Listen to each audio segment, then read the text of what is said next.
출애굽기 35장의 말씀으로 함께 은혜를 나누겠습니다. 어제도 이렇게 예배를 맡아 이끌어 주신 우리 김광근 장로님께 감사드립니다.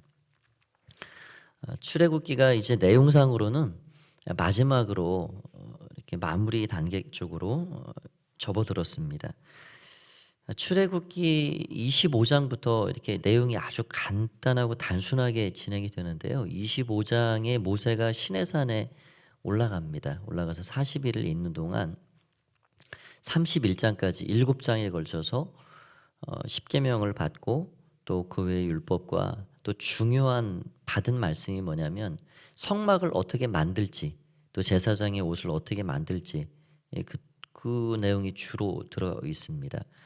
그래서 이 시내산에서 그렇게 받은 말씀을 이제 기록해 주고 있고요. 32장부터 34장까지는 모세가 40일을 채우고 내려왔더니 그 진 아래쪽에서 백성들이 뭘 하고 있었는지 그걸 보여주고 있습니다. 금송아지를 만들어서 예배하고 그렇게 잔치를 벌이고 그 사건 가운데 모세가 어떻게 기도를 했고 하나님이 어떻게 그 모세의 기도에 반응하셨으며 깨어진 돌판처럼 깨어져 버린 그 언약의 이 관계를 다시 하나님께서 제 언약을 맺어 주시는 그런 내용으로 들어 있습니다. 오늘 읽은 이 35장부터는 이제 모세가 시내산에서 받은 그 성막에 관한 설계도, 식양 그런 것들을 실제적으로 백성들과 함께 그 성막을 만들어가는 이 과정으로 이 출애굽기 40장 끝날 때까지 그렇게 6장에 걸쳐서 진행이 됩니다. 그래서 이 출애굽기가 전체 40장으로 돼 있는데 3분의 1 정도의 분량, 한 13장 정도가 그렇게 성막을 만드는 그런 과정과 또 제사장의 의복을 만드는 일과 이런 것들로 구성이 되어 있습니다. 그래서 겹치는 부분이 이제 사실상 많이 나오고요. 35장 이 뒤로 40장까지 그렇게 우리가 앞서 봤던 그런 내용들을 좀 다시 반복해서 보게 됩니다. 하나님께서 왜 이렇게 반복적으로 또 주셨을까 생각해 보면 하나님이 모세에게 주신 그 설계도대로 식양대로 이 백성들이 어떻게 그대로 이 말씀을 순종하고 준행해 가고 이것이 이 땅에서 이루어지는지, 이 시내산이라는 공간 자체가 이 땅의 공간이라고 하기가 어렵죠. 하나님께서 구름 가운데 하나님 임재하신 하나님의 현현하신 나타나신 공간입니다. 이 땅의 어느 공간도 이렇게 사람의 눈으로 그렇게 볼 수 있는 하나님의 임재다라는 곳을 찾을 수가 없죠. 그래서 이 모세가 시내산 꼭대기에서 하나님과 만난 그 장소는 마치 하늘의 공간이 이 땅에 잠시 임재했던 그런 나타났던 공간입니다. 그러니까 하나님께서 그렇게 계획하신 그 하늘의 뜻이 이 땅에 어떻게 이루어져 가는가를 우리가 35장부터 보게 되는 것이죠. 우리가 주기도문의 뜻이 하늘에서 이루어진 것처럼 이 땅에서도 이루어지길 원하나이다. 우리가 그렇게 기도하는 사람이라면 하나님의 뜻이 하늘의 그 하나님의 뜻이 뭔가를 늘 기억하고 또 고민하고 그 뜻을 붙잡는 거죠. 그리고 우리가 이 땅 살아가는 동안 그 하나님의 뜻이 나의 삶 속에 이 땅의 모든 삶에 그대로 실현되고 이루어지기를 원하는 마음으로 그렇게 살아가는 겁니다. 그래서 오늘 이 말씀이 좀 반복이 되지만 우리가 이 말씀 안에서 또 어떤 것을 우리가 붙잡고 하나님 주신 메시지를 마음에 담고 갈지 한두 가지 정도 그렇게 중요한 포인트들을 좀 생각을 해보려 하고요. 내일까지는 36장 한 장을 가지만 그 다음에 37, 8장 또 39장, 40장은 두 장씩 이렇게 우리가 다 거의 반복되는 말씀이 나오기 때문에 그렇게 해서 한 앞으로 3번에 걸쳐서 이 출애굽기를 마무리 지면 좋겠다는 생각이 들어옵니다. 오늘은 35장에 나오는 여기 안식일 규례가 또 나오는데요. 잊을만 하면 또 나오고 또 잊을만 하면 또 나오고 이게 안식일 법입니다. 하나님께서 왜 성막을 만들기 직전에 이 안식일 법을 또 주셨을까? 그 이유도 또 있을 겁니다, 분명히. 그래서 이 안식일이 또 우리에게 어떠한 의미가 있는가 다 아는 내용이겠지만 다시 한번 이것을 좀 이 아침에는 생각을 해보고자 합니다. 여기 2절에 보니까 그렇게 되어 있습니다. 먼저 1절엔 이스라엘 백성을 모세가 온 회중을 다 불렀습니다. 지도자만 부른 게 아니고 모든 백성을 다 불렀습니다. 그렇게 부르고 하나님이 너에게 명하시는 것이 있다. 그게 뭐냐면 뭐 다른 십계명 중에 어떤 게 아니고요. 안식일법이었습니다. 2절에 보니까 여세 동안은 일하고 일곱째 날은 너희를 위한 거룩한 날이니 여호와께 엄숙한 날이라. 누구든지 이날에 일하는 자는 죽일지니 안식일은 너희의 모든 처소에서 불도 피우지 말지니라. 이렇게 되어 있습니다. 몇 가지 의미를 좀 생각을 해보면요. 우리가 지난 며칠 전에 안식일법에 대해서 이야기 서로 좀 생각하면서 사람을 위한 법을 하나님께서 이 법을 주셨다. 지극히 약한 종의 위치에 있는 사람까지라도 이 날을 위해서 쉼을 얻고, 이게 하나님이 우리 이 인간의 몸에 주신 어떤 생체 리듬과 시스템이라 할 수 있습니다. 뭐 어느 나라에서 실험을 해봤다 그러잖아요. 5일 일하고 6일째 쉬어보고, 그것도 아니네. 또 7일 일하고 8일째 쉬어보고, 이게 다 안 된다는 거죠. 예. 그래서 이 하나님이 주신 이 7이라는 개념이 우리의 인체 시스템에 이게 너무너무 정확하게 이게 딱 들어맞구나라는 것을 알게 되고, 그렇게 지금 다 모든 세상이 돌아가고 있죠. 그래서 여기도 분명히 말씀합니다.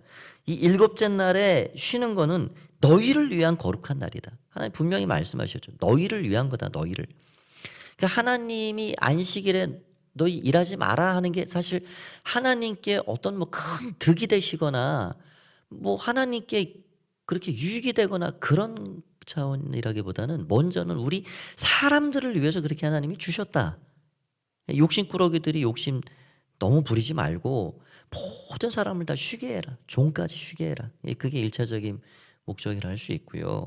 또 그 일은 어떤 의미를 또 이어서 우리에게 주고 있냐면, 그날은 거룩한 날인데 여호와께 엄숙한 날이다. 엄숙한 안식일이다. 그렇게 말씀하고 있습니다. 하나님께서는 우리 인간을 창조하실 때 기억 장치를 만들어 놓으셨습니다. 우리 안에는 그래서 이 기억 시스템, 이 메모리 시스템이 작동을 하죠. 우리의 뇌 가운데 하나는 기억하는 시스템이고 하나는 망각하는 시스템입니다. 하나님이 망각할 수 있는 시스템도 우리 안에 넣어주셨습니다. 이게 계속 반복이 되는 거예요. 그러니까 꼭 잊지 말아야 할 거를 기억하게 하십니다. 우리가 하나님 잊으면 안 되죠. 내 배우자, 눈 뜨고 이렇게 아침에 일어나서 내 배우자를 기억을 못한다. 그거 안 되는 일이죠. 우리가 꼭 잊지 말아야 할 것들이 있습니다. 제가 몇 년이 됐을지요. 어떤 다큐멘터리에 TV에 나오는데 그런 방송을 봤습니다. 치매에 걸린 할머니를 할아버지가 아주 극진히 돌봐줍니다. 그 치매의 그 증세가 뭐냐면 기억을 잃어버리는 거예요. 남편이 누군지 몰라요. 그래서 이 할아버지가 아주 지극정성으로 아침에 날마다 갑니다. 날마다 그렇게 또 그냥 가까이 해주고 말 걸어주고 보살펴주고, 그러면 오후 늦게나 돼서 말도 서로 하고요. 서로 그렇게 친한 관계가 돼요. 그 내일 또 오라고. 예. 근데 아침에 또 가면 몰라요 또. 남편인지 몰라요. 근데 이 할아버지가 목사님이셨습니다. 평생 목회 때문에 아내에게 소홀했던 것, 그렇게 이 참 그 사죄하는 마음으로 그 치매에 걸린 기억력을 상실한 그 아내를 지극정성으로 돌봐주는데, 그 기억 시스템이 이제 이게 망가진 거죠. 예, 망가지게 된 겁니다.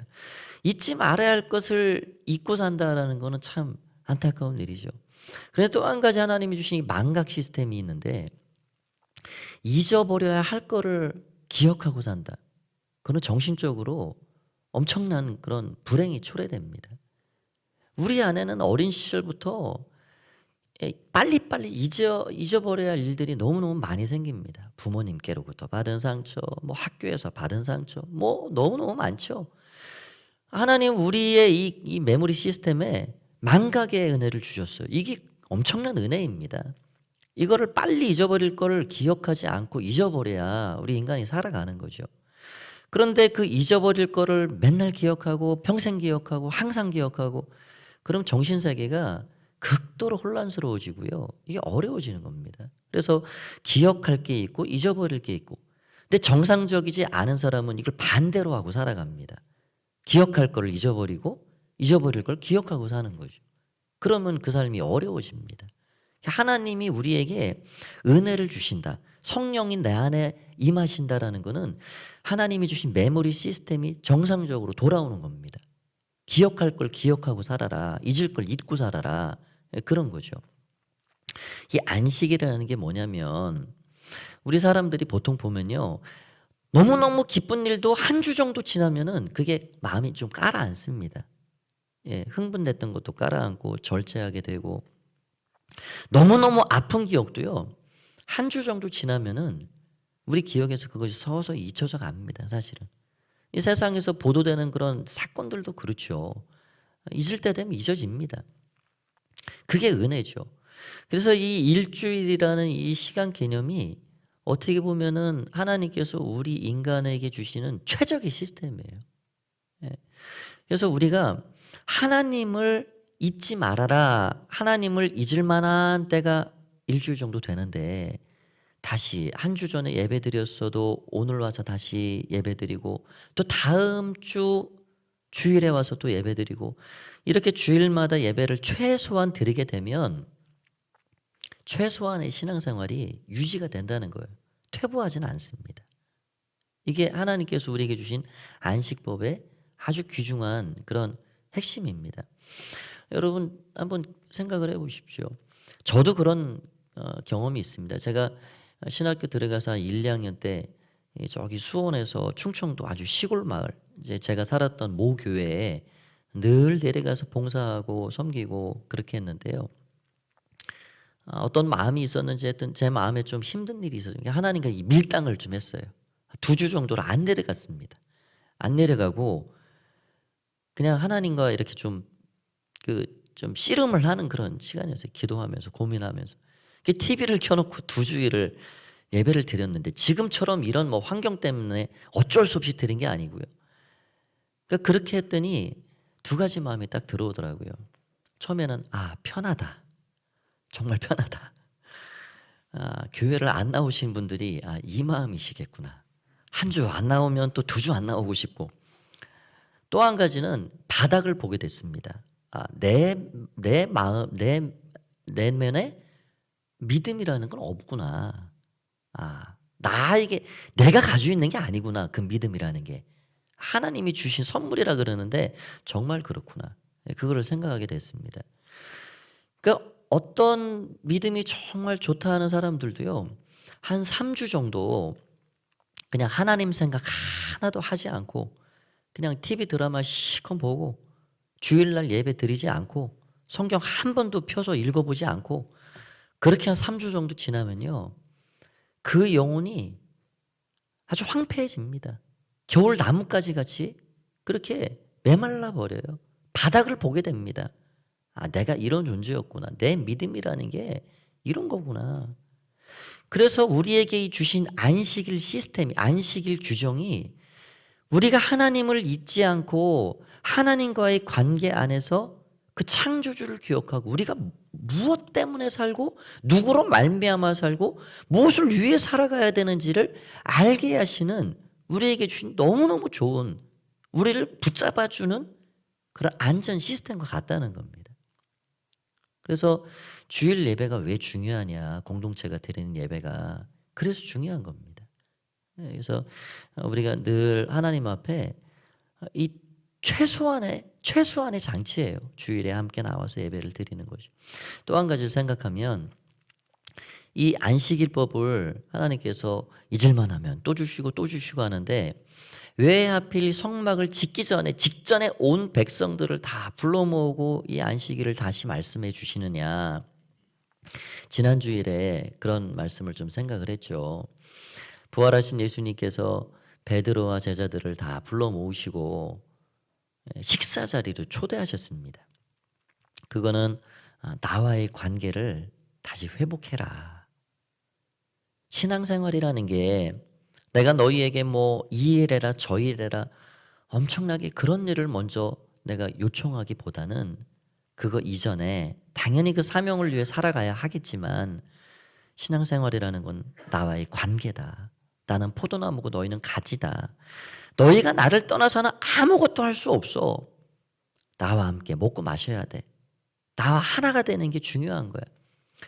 여러분, 예수님께서 이 코가 쏙 빠진 이 베드로와 이 제자들에게 먼저 관계 회복을 그렇게 원하셨고 그 자리로 그들을 초청하시는 거예요. 그런 다음에 내 양을 먹여라. 내 양을 좀 쳐줘라. 그렇게 말씀하신 거예요. 오늘 이 안식일법의 위치가 중요한 겁니다. 나를 위해서 성막을 지어라. 너희가 가지고 있는 재능도 너희의 재물도 이렇게 다 모아가지고 재능 있는 자는 재능으로 기부하고 물질을 가진 자는 물질로 기부하고 내일 그 말씀 좀 생각해 보겠는데요. 그렇게 해서 내 성막을 지어라. 그 일을 맡기기 전에 일을 시작하기 전에 일 먼저 해야 될 게 있다. 그거는 나와의 언약의 관계 안에 이 안식일을 잘 지키는 것이다. 성막을 짓는 거룩한 일이라고 그거 주일날 쉬지 안 쉬고 그렇게 계속 일하고 그렇게 하지 말아라. 성막을 짓는 이 귀한 일이라도 그거를 7일째는 중단해야 된다. 불도 피우지 말고 어떤 일도 해서는 안 된다. 이렇게 말씀하고 있는 거죠. 그러니까 하나님과 우리와의 언약의 관계, 우리가 하나님과 어떻게 연결되어 가고 있는지 그것을 먼저 잘 잊지 말고 기억하고 그 은혜 가운데 내가 너희에게 맡긴 일도 잘 해가길 바란다. 이런 하나님의 마음이 여기에 담겨 있는 것입니다. 유대인들은 여기 불도 피우지 말라 뭐 이런 말씀들 사실 굉장히 잘 오해를 해서 이 안식일을 주신 하나님의 어떤 이 깊은 뜻을 잘 깨닫지 못했죠. 그래서 지금 유대인들은 금요일 저녁 되면 안식일이 시작이 되는데 이 전기 같은 이 스위치도요 그때 올려놓고 끄질 못합니다. 토요일 해칠 때까지, 안식일 끝날 때까지. 엘리베이터 버튼도 안 누르고요. 집에서 요리도 가스불도 안 켭니다. 굉장히 오해하고 살고 있는 거죠. 하나님께서 안식일을 주신 근본적인 목적과 뜻이 뭐냐. 우리가 그거를 잊지 말고 기억하고 가야 합니다. 그러니까 이런 말씀은 또 문자 그대로 그냥 받아버리면 여기에 또 굉장한 또 신앙적인 또 오류들이 생깁니다. 어려움이 있습니다. 그래서 여러분 이런 것을 또 뭐 안식일에 왜 일을 합니까? 뭐 주일날 문을 엽니까? 사실 지금은 굉장히 또 그런 시대적인 흐름이 또 바뀐 것도 있지만 이 안식일법을 하나님 왜 주셨는가? 깊은 뜻이 뭔가? 그런 거를 우리가 잘 이해하고 받아들이는 게 더 중요한 일이라 할 수가 있습니다. 하나님의 은혜가 오늘도 함께 하시길 바라고요. 오늘 우리 아이들을 더 많이 축복하시고 기도해 주시는 복된 날 되시기를 간절히 축원드립니다. 기도하겠습니다. 하나님 감사합니다. 오늘 우리에게 이 안식일을 주신 것은 우리를 위해서 주신 법인 줄 우리는 다시 새겨봅니다. 하나님 앞에 정말 우리가 잊지 말아야 할 것 늘 기억하고 살 수 있도록 도와주시옵소서. 잊어야 할 것 빨리 잊을 수 있도록 은혜 베풀어 주시옵소서. 하나님과의 관계를 잘 이어감으로 우리에게 맡기신 사명도 잘 감당하며 살아가는 우리 모두가 될 수 있도록 축복하여 주시옵소서. 하루의 모든 삶도 이끌어 주시길 원하올 때에 예수님의 이름으로 기도하옵나이다. 아멘.